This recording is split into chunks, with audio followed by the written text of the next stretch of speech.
he will be eager to see Israel leave. And in the same breath, remember there was a promise earlier in the chapter, in one of the chapters, that said that the women, for a sign, the women will ask for garments and jewelry. Well, here it is now actually being repeated. Say, no, now is the time. So speak now and let everybody ask their neighbor for objects of silver and gold. And my dear sister was asking earlier, commented by saying, is this really fair for them to borrow these things of value, knowing that it will not be returned? Well, some translations use borrow, but mine says ask your neighbor. Whatever the case be, is what's the fairness in this? I'll still ask her question, and I'll still try to answer, but of course I welcome your perspectives first, right? I think there's another verse that says, in a reference in Genesis chapter 15, 13 to 14, that says, know for certain that your seed are to be sojourners in the land, not theirs. They shall afflict them for 400 years, but the nation whom they serve I am going to judge, and afterward they shall come out with great possessions. So that great possession that was prophesied in Bereshit chapter 15, these silver objects and gold make up for the great possession. In other words, it had value. So it kind of clears my conscience to know that it's not theft.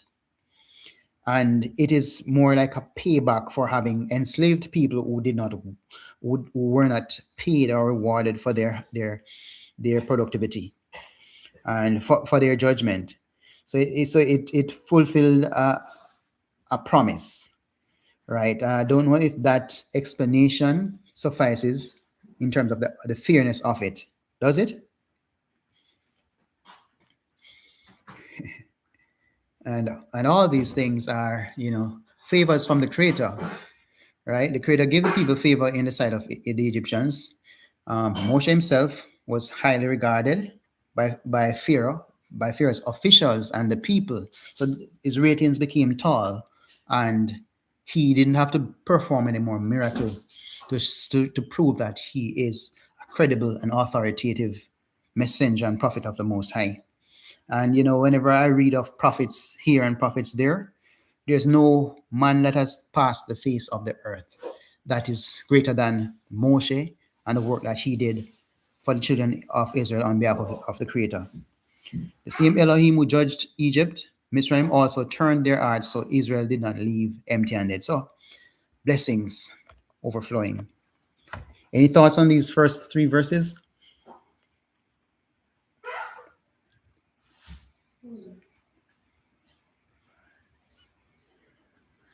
The silver and gold, I think, was very important. As I cited the reference in Genesis chapter 15, it fulfills it, and it's part of the great possessions, and it became materials that later they used to build the Mishkan. Right, so I'm comfortable with the word ask and not just borrow, as borrow to me would have appeared unjust. But this represented compensation after generations of unpaid labor. We could call it, in other words, we could call it divine justice. So not anything deceptive. Verses 4 to 6 says, and Moshe said, thus says the Creator, about midnight I am going out in the midst of Mitzrayim, and all the firstborn in the land of Mitzrayim shall die from the firstborn of Pharaoh, who sits on his throne, even to the firstborn of the female servant who is behind the handmill, and all the firstborn of cattle. And there shall be a great cry throughout all the land of Mitzrayim, such as has never been or ever shall be again. All these are about the midnight cry. Well, this is the midnight judgment announcement. And the time is clear. Most of the plagues were forewarned that tomorrow, that time. But this one was very urgent time run out on the evildoer, the people of Mitzrayim. And so about midnight, I will go out. Who will go out? I'm just wondering, is it Moshe or the creator? It says no. But okay, that's the creator doing his work this time, doing it by himself. I will go out in the midst of Mitzrayim. Question. If Moshe said in Shemot chapter 10, verse 29, that he would not see Pharaoh again, when did he receive and relate this prophecy? Chapter 10, verse 29 is what we just read yesterday. Right? About, Pharaoh said, I don't want to see your face again. Get out of my face. And Moshe said, rightly so. You will not see me again. So at what timeline was this message being relayed to Pharaoh? Right. I just want to have it, to reconcile, the order and sequence of the events. Well, any thought? Let me see who's on. All right. So I have my three sisters on. Either of you want to attempt? That's a very interesting thing. When I read that last night, when he said you won't see my face again, it's because he knew the darkness was coming. And he was actually being kind of, cheeky or cynical. You're damn right. You won't see my face again kind of thing. But it wasn't that really you won't see my face again. It was just in the moment. That's what I thought. I don't know. Okay. Thanks for, I'm wondering if it's just a summary of what was already relayed to him while he was talking to the creator, while he was talking to Pharaoh, that the creator actually put that in his mind, in his spirit, to actually have that information to relay at the same time. Because it's just after they say they will not see face again, we don't see any other event happening in between that, which is the last part of chapter 10, and this part that starts chapter 11. So I think maybe he summarized that final message before storming out with anger. Outside of that, it would have been contradicting if he saw his face again to come back to tell him that and then gone again. All right, that's just my take on it. So you're saying that this where he's going to tell him about this last day, about the children dying. The first came one. Before, huh? Yeah, the firstborn. I'm saying while they were having that argument about you not going to see my face again and me not going to see your face neither, I think it was at that time that the creator actually put it in him to actually say this as well. Oh. Yes. All right. Verse 5 says, every firstborn in Mitzrayim will die. From the firstborn of Pharaoh on the throne to the firstborn of the maidservant at the handmill, and the firstborn, even the cattle. Wow. Why would it even go to even the cattle? I'm on mute. What you're saying to me? Camera on. Yeah. Okay. I'm coming. Right. So just looking at this, I'm seeing that if the cattle were preserved, then remember they saw the cattle as deity as well. So you couldn't leave back the cattle. That would be like a win for them in their thing, right? They would be saying, basically, okay, those are our gods were preserved. Did anyone notice that even the prisoners themselves, they were actually part of the punishment too. So everybody, the handmaid, the servants, the people behind the mill, a lot of them, Please hold for me.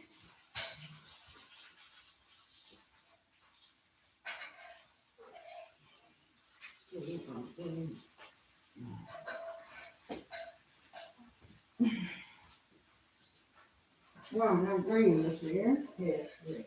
And I'll put some in there.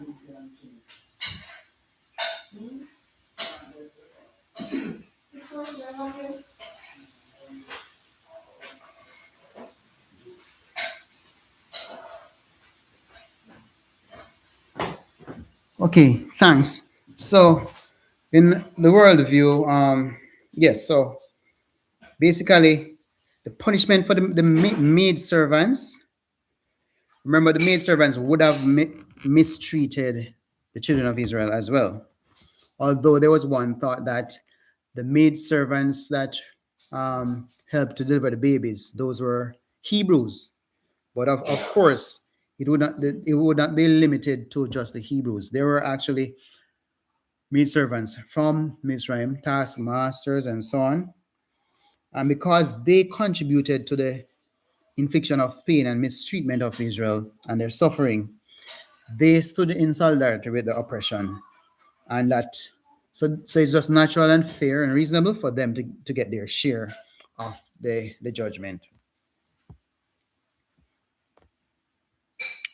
All right, and this plague that is coming up, it will be such as never has been before. I think it's the third time I'm reading this. I read about it. Oh, well, this is the actually confirmation of a repeat of what was said, that the plague is coming will be such as never has been before. And we also see that in Joel chapter 2, about something that will be happening, prophecy that will be never has ever been before. But of course, it's always past tense, right? So it's a unique, and this plague is going to be very unique, as it will be the final one. All right, any questions? All right, we're going to read verses 7 through to just the 7 and 8. And it says, "But against any of the children of Israel, no dog shall move its tongue, against man or against beast, so that you know that the Creator makes distinction between Mitzrayim and Israel. And all the servants of yours shall come down to me and bow down to me, saying, Get out, you and all the people at your feet. And after that I shall go out. And he went out from Pharaoh in great displeasure." So I'm seeing here in verse 7, the children of Israel have consistently been set apart from the children of Mitzrayim, and I see a phrase here, "No dog shall move its tongue." And to this point, I still do not understand what it means. Right. So if anyone want to help me grasping what this phrase is suggesting, "No dog shall move its tongue," you could help me.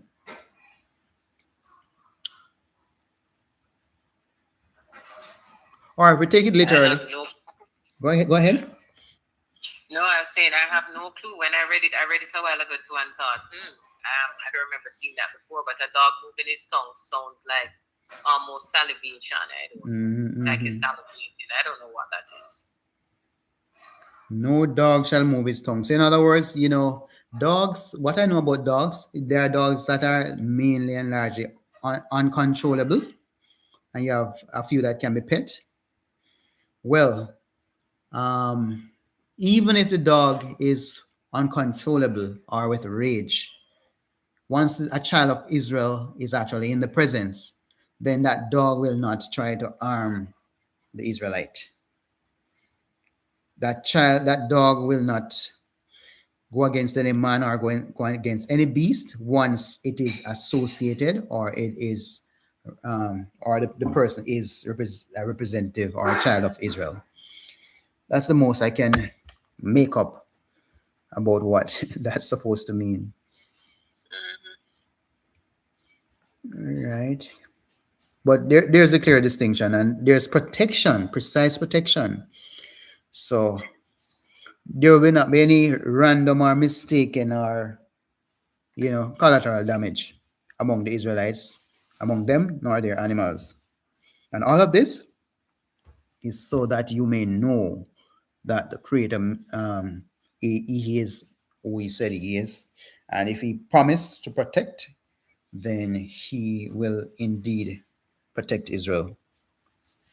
And the servants will bow. Yeah, that is a final admission, because sometimes people ask for forgiveness and people will say go away and leave me alone or whatever, but when they bow, it is full acceptance of the superiority of another. That's just so I think they're fully humbled now, and that would be at a point of no mockery, no insincerity. I think it would be a sincere, just a natural reaction to what really has happened to them because of their evil treatment of Israel.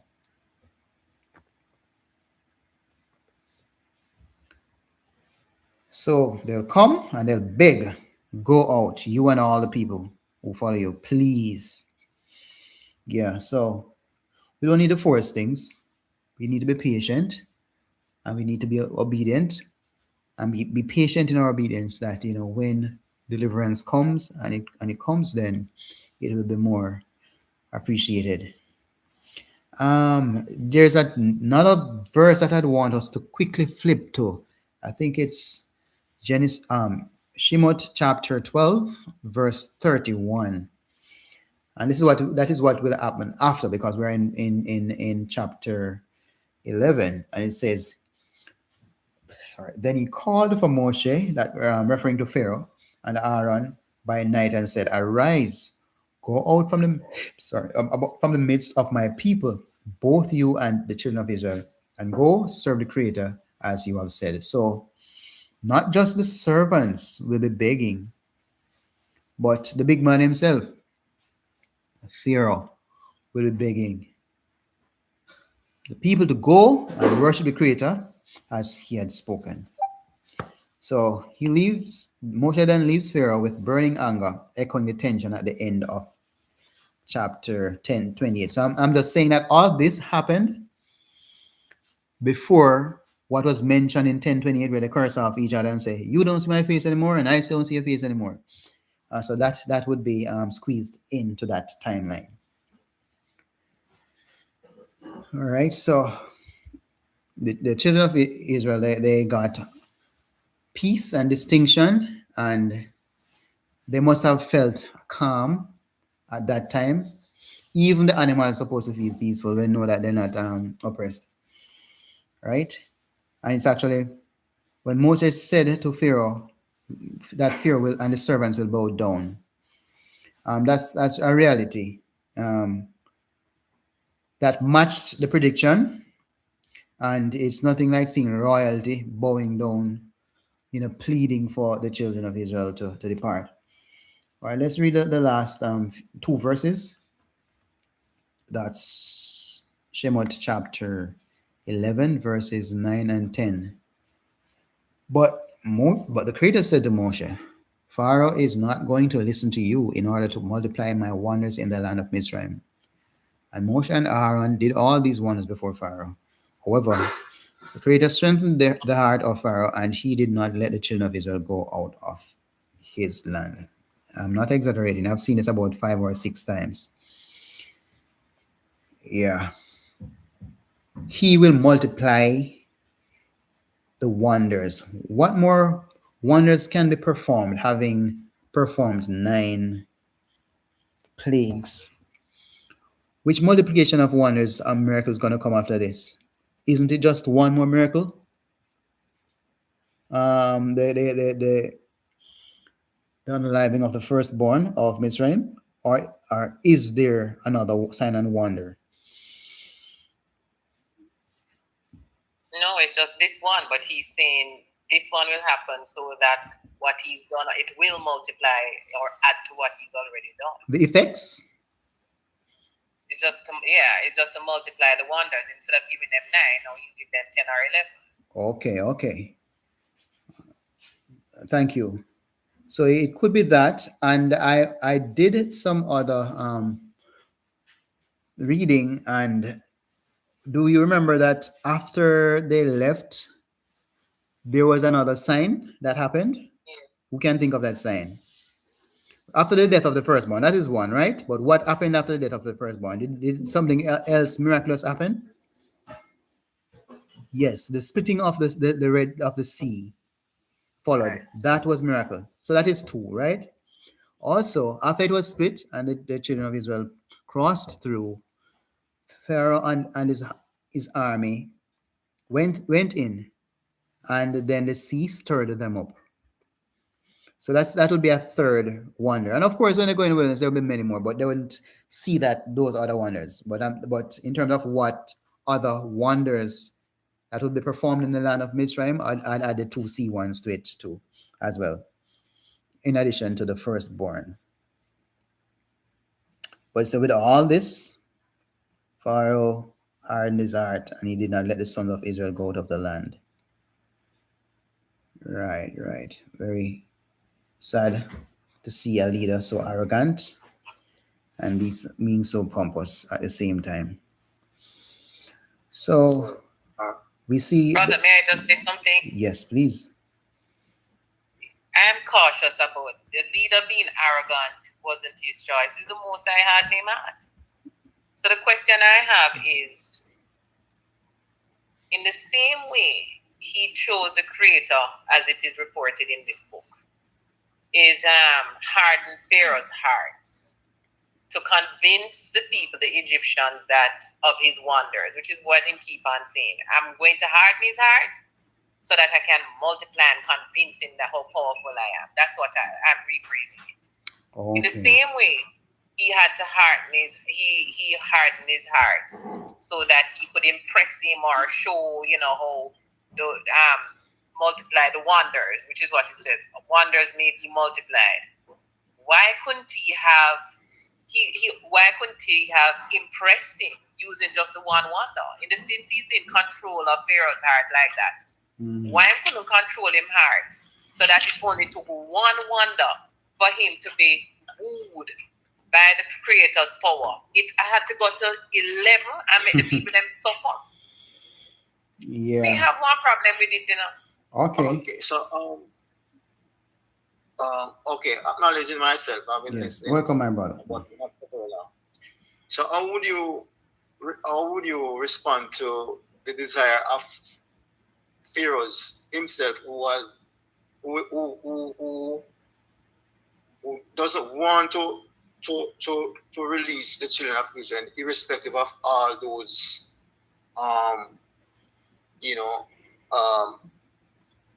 issues that he was facing, for him to let them free, and he's still desirous of keeping them in bondage? How do you respond to that?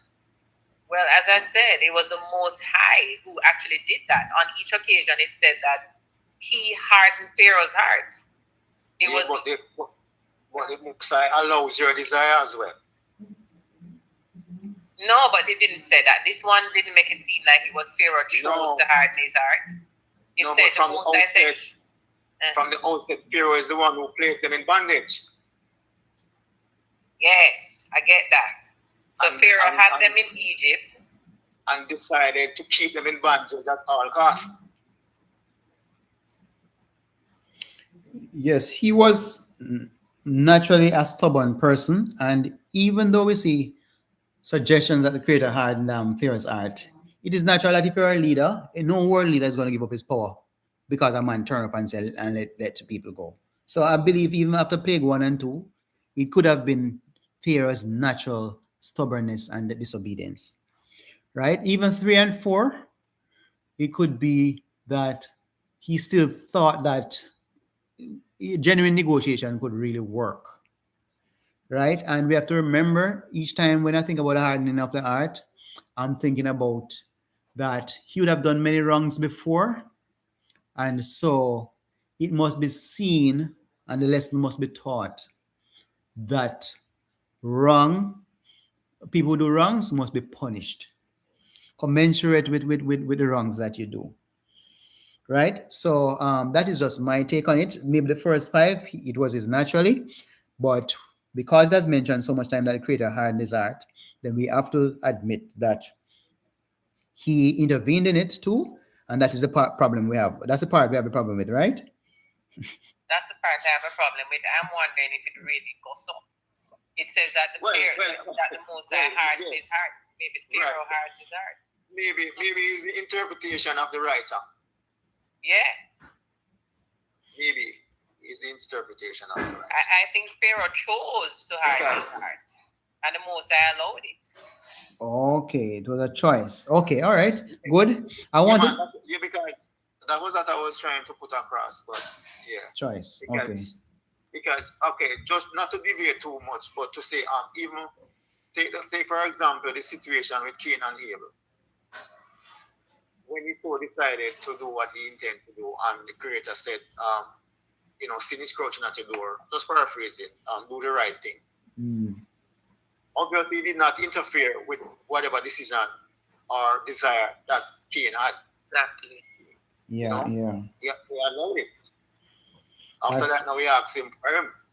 I must say, if he's his brother's keeper. So just to point out where I believe, in my understanding that the Creator will allow your desire, whatever it is.